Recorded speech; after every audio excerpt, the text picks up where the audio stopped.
Razor Wings is finally a viable build. Thanks to the new Balazans pants, Razor Wings is one of the best Spiritborn builds in Diablo 4 Season 9. Although it is not as strong as Crushing Hands and Rake, my best pit right now is 100, but I can go far higher the more gear, Paragon and also Glyph levels I will get. We'll still have a pretty great time with the build, and it will clear 99% of the content in the game. And for me personally, Razor Wings is the most fun build. You won't have any resource problems because Razor Wings won't need any resource. So you can start this way earlier than the Crushing Hands builds, and you can start this build as soon as you get the Wushinak Pa, Loyalty's Mantle and your Balazans pants. You will have a 10% chance to reset a charge if you are hitting an enemy while you have a barrier. With the Hunter you will constantly reset your Razor Wing charges. I will go into the detail of the Razor Wing charge reset later in the video, so make sure to hang on to the video. So after the quick introduction why you should play the Thorns Razor Wings build, I want to go with you now into the details, and the most question that you're gonna ask me is how can I reset our Razor Wing charges.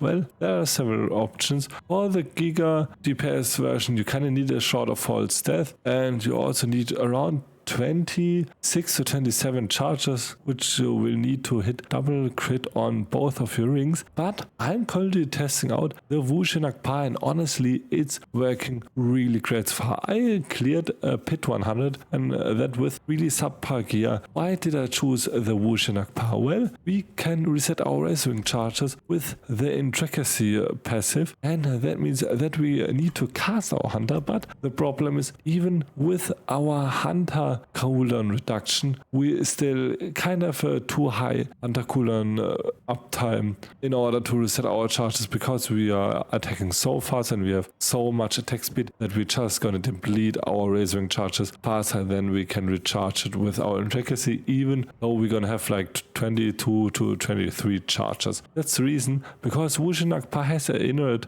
fix. Attacks reduce ultimate cooldown by 0.4 seconds. So as you can see, I'm attacking with my Razor Wings, then I'm gonna cast my Hunter, and then it will just reset naturally, and that's the reason why it is so good, and that's the reason why I can maintain my Razor Wing charges infinitely. As you can see right now, I will just hop onto the target and then we'll cast it, and then we'll cast my Hunter every time, and you should have no problems. You're gonna have a pretty low downtime of your Hunter because of Wushinak Pa, and in addition you will have +7 to Supremacy, and I think even +8 or 9 Supremacy if you're gonna double or crit it, and that means you're also gonna do up to 110% more damage against the target, which also will help with your Balazans damage and your Primal Triggers Spirit Hall damage, and you're also gonna do 260 up to 300% more damage with your Primal Checker Spirit Halls. As you can see right now, I'm gonna have 69% with my Wushinak Pa, so it is even better than the Primal Checker Spirit Hall potion CS or Temper. Although we're gonna lose our Plane's power on our weapon and we need to equip it on our amulet, that means that we're gonna lose 25% of the potency, but I'm still trying it out if it can be even better damage-wise, because we don't need the chance to restore primary resource for all the other Balazans build. So yeah, we'll try it out. For the gear, start with your helmet and a Loyalty's Mantle, and as you can see right now, this will be my helmet that I will try to at least double crit or even triple crit it for damage reduction. You want to aim for a high percent of your unique effects, so you have a low cooldown of your Hunter, and you also want to have at least a damage reduction as J. Also, J would be even better, but that's kind of not needed because we're gonna have our shot of false death. So get a J on damage reduction, and then also try to triple crit. As you can see here, this is my project right now, because this is still the major problem, keeping up our defense against pit bosses, and this is one of the few options. So then for chest, I got the shot of false death now. It is by far the best option. Maybe Razorblade is also good, but you kind of need a really high Paragon level for it, like 280 or something. something and get a J on all stats and max life and also triple crit your all stats. If you don't have a Shroud of False Death yet, check out my Charbliner. I also have a budget version. Get Tyrell Smite, it is pretty good for low Paragon level, even better than Shroud of False Death. So Shroud of False Death will be better at around Paragon level 200 to 200. For your gloves, you kind of want to have a GA Fists of Fate. I'm currently farming them, but until then, get legendary gloves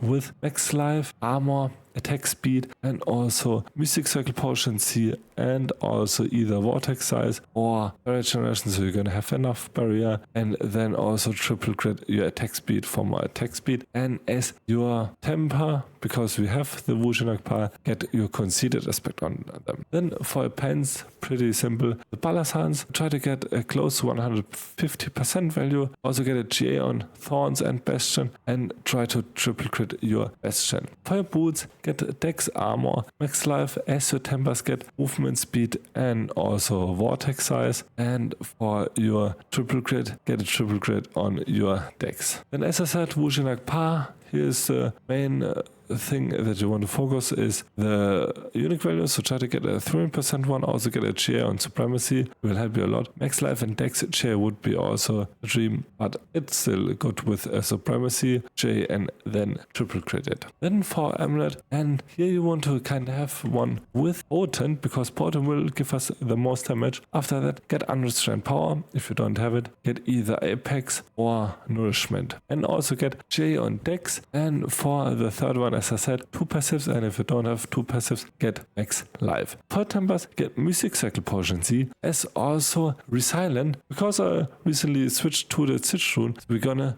do a Gorilla skill and we're gonna get the health bonus from Resilient. We're gonna get even more life, so try to get Resilient on your defensive temper. Get as a temper's Mystic Circle Potion C, and then try to triple crit your Potent or your passive that you have on your amulet. And for the aspect, get the aspect of Lens Power on here. Then for our first ring, we're gonna have max life, attack speed, and also Dex on it. Try to get a J on attack speed. Get also Mystic Circle Potion C, as also Razewing charges. I think with the Wujinakpa, you even only need 1 crit on Razewing charges, so I think you have then around 6 Razewing charges or 9 Razewing charges, and also then double crit your Mystic Circle Potions here. And for your aspect, get the Vehement Brawlers aspect until you have your Fists of Fate, then get your Conceited aspect on here. And the same can be said for your second ring. Get yourself also Dex, max life, attack speed, try to get a J on your attack speed, and then double crit Mystic Circle Potion C and single crit your Razewing charges. You have no problem running out with your Razewing charges, and even try to triple crit it. And for the aspect, get Feltooth as aspect. This is our most important aspect. So for Horadric Jewels, take the jewel with increased primary core stat, max life, and unhindered, as also the one where you're gonna get 30% more barrier, fortify, and thorns, while you have 2 or more arcana of School of Denial, and also get yourself the one with 20% more elemental damage, and we're gonna take 10% more elemental damage. So for Runewords, as I said, I switch now to the Yule Stitch. We're gonna get the Resilient and also the Dominant, and our Concussive Storm also gonna create a barrier for us, and that also is kinda as fast as our Druid Earthen Bulwark, so it's even better for us. For your other Runeword, get the Ahu Quacks, so we're always gonna do 100% more damage. For the skill tree, pretty simple. Just try to pass through, so you get to your focus skills. For your focus skills, get Vortex as also the replenishing Vortex. Take yourself max and unrestrained power, Apex, and diminishment. Get yourself Ravager as also the replenishing Ravager, and get Toxic Skin as also replenishing Toxic Skin. For your death skills, get yourself Concussive Stomp as also the first rune, then also get Counterattack as also the first rune, get Max Nourishment, Auspicious, and also Bastion. So for your proficiency skills, get Razor Wings as also the Poised Razor Wings, and also get 3 points on the Resilient. Will also get passively 1 point for Dominant from your Shroud of False Death. Also get Max into Potent, it will be a huge damage multiplier for us. For your ultimate skills, max out Resolution, Supremacy, and Intricacy, and put the rest of the points in Resonance, Initiative, and Spirit Endowment, and max out the Hunter as also the Cleave Sword. And for your key passive, take Noxious Resonance for the big boom. So for Horadric Spellcraft, take the Disintegrate on your Razor Wing, then also take the Corrosive Vapor, take Bottled Wind, Fractured Core, and right now I'm testing out Shifting Powder so we have more movement speed and we can move faster through the dungeon because we are not movement speed capped. Now for the Paragon Board, I will discuss with you which cleaves and which legendary cleaves you should take, and after that I will show you how you can progress through the Paragon Board the more Paragon levels you're gonna get. For the first board, get your Canny Cleave in there. For the second board, get the Spiny Skin as also the Hubris for these nice thorns buffs, and for your third board,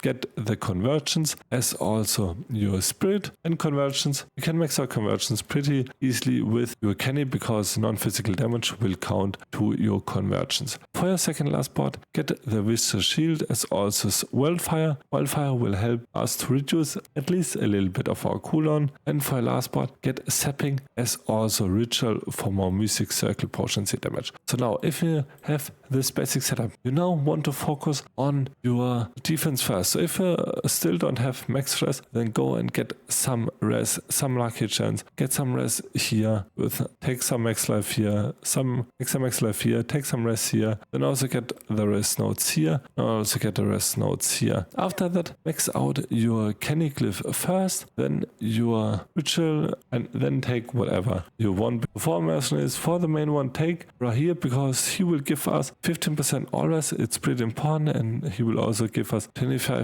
more damage. For reinforcement, take Aitken because he will give us 20% damage reduction, which will we desperately need. And for Spirit Hall, take Jaguar as our both Spirit Halls. So in the rotation, as I shown you previously, pretty simple, just jump in, cast Razor Wings, then hold your hand on cooldown and hold every other ability on cooldown, and then you're good to go. So I hope I could show you a cool build guide update for the Razor Wing that will also hopefully fix your Razor Wing charge problems. Also check out my other build guides that I also put recently on YouTube, and please ask some questions on the builds in the comments down below and how you like the build and Season 9 so far. And if you like my video, please leave a like and a sub, and also follow me on my Twitch and my TikTok. I would appreciate a lot. And until the next video, bye.